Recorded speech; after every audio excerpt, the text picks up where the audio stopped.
வணக்கம் மக்களே, welcome to the venture show. இன்னைக்கு ஷோ நம்ம பார்க்க போகிறது ரிங் அப்படின்ற தமிழ் மூவியோட ரிவ்யூ. இந்த படம் பார்த்தீங்கன்னா சிம்பிளி சவுத் ஓடிடி ஆப்பில் அவைலபிளாக இருக்குது.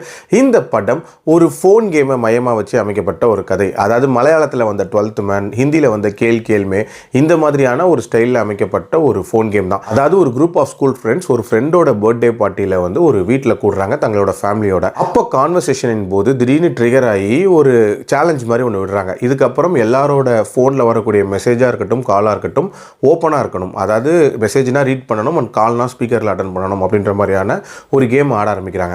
ஸோ இந்த கேம் வழியாக ஒருத்தரோட லைஃப்பில் இருக்கக்கூடிய சீக்ரெட்ஸ் எப்படி ரிவீல் ஆகுது, அதுக்கான ரியாக்ஷன் எப்படி இருக்குது, அண்ட் டுவர்ட்ஸ் எண்ட் இந்த கேம் எப்படி முடியுதுன்ற மாதிரி நிறைய விஷயங்களை சொல்லக்கூடிய ஒரு படம் தான் இந்த படம்.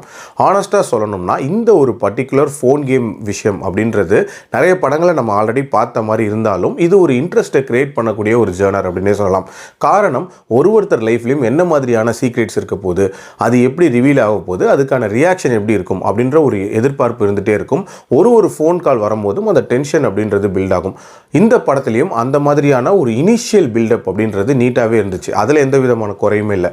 பட் ஆஃப்டர் எஃபெக்ட்ஸ், அதாவது அந்த ஃபோன் காலின் போது நடக்கக்கூடிய சம்பவங்கள் அண்ட் அதுக்கப்புறம் என்ன மாதிரி ரியாக்ஷன் இருக்குது அப்படின்றத இவங்க ரொம்ப சுமாராக, அதுவும் ரொம்ப செயற்கைத்தனமாக எடுத்திருந்தாங்க அப்படின்னே சொல்லலாம். எல்லாரையும் நல்லவங்களாக காட்டணும் அப்படின்ற ஒரு எண்ணம் தான் இவங்களுக்கு இருந்துச்சே தவிர அந்த கதைக்கு எது சுவாரஸ்யமாக இருக்கும் அப்படின்றத இவங்க யோசிக்கவே இல்லை. உதாரணத்துக்கு சாக்ஷியோட ஹஸ்பண்ட் சொல்லக்கூடிய ஒரு காரணமாக இருக்கட்டும், அதே மாதிரி டேனியை ஜஸ்டிஃபை பண்ண விதமாக இருக்கட்டும், இது எல்லாமே ரொம்ப ஆர்டிஃபிஷியலாக இருந்துச்சு அப்படின்னே சொல்லலாம். ஈவன் விவேக் பிரசன்னாவோட கதையில் அட்லீஸ்ட் கொஞ்சம் உண்மைத்தன்மை இருந்தாலும் ஆம்பளைங்க பண்ணக்கூடிய தப்புகளை வந்து ஜஸ்ட் லைக் தட் கடந்து போகிற மாதிரியான ஒரு போக்குமே இந்த படத்தில் இருக்க தான் செஞ்சிச்சு. அது மட்டும் இல்லாமல் சேம் செக்ஸ் ரிலேஷன்ஷிப்பை ஹேண்டில் பண்ண விதம் அப்படின்றதுமே இதில் ரொம்ப சுமாராக இருந்துச்சு அப்படின்னே சொல்லுவேன். இன்ஃபேக்ட் அது ஒரு பெரிய குற்றம் மாதிரியும் அதை மூடி மறைக்க இவங்க பண்ண விஷயங்கள் அப்படின்றதெல்லாம் ரொம்ப ஆர்டிஃபிஷியலாக இருந்துச்சு. ஓவரால் ஒரு இன்ட்ரெஸ்டிங் கேமாக இருந்தாலும் அதை விளையாண்ட விதம் அப்படின்றது பிலோ பாராக தான் இருந்துச்சு. என்னோட ரேட்டிங் இந்த படத்துக்கு 2.2 out of 5. டைம் இருந்தால் வேணால் ட்ரை பண்ணி பாருங்கள்.